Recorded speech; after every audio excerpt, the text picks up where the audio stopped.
Finally, the data is loaded up into the target storage as a relational database or a cloud repository like an Amazon S3 bucket. The next question should come naturally. Is the average always a good summary for a set of numbers? To answer these questions, go up there. This is the Washington DC. Now it's a little bit scary because of course we are zooming in, we are zoom out so much. So let me start zooming in certain areas. As you can see, as you zoom in, this cloud of heat map, a red spot started to get a little bit lighter. And there are definitely areas in which, for example, PAR. The issue here is that the mean or median of frequency counts don't tell you much about the associated category. Some authors also call this quantity TSS or total sum of squares.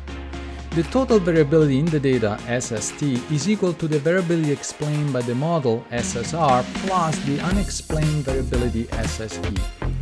Another way of putting it is that the total when the input variable represents historical data in which we have one observation for a particular point in time, we are dealing with time series data. The goal is to predict the future using this historical series of points the best way we can.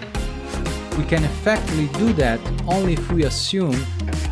Let's continue our journey into the prediction of stock prices. The limitation of a simple moving average can be solved using more complex models depending on the type of time series available to us.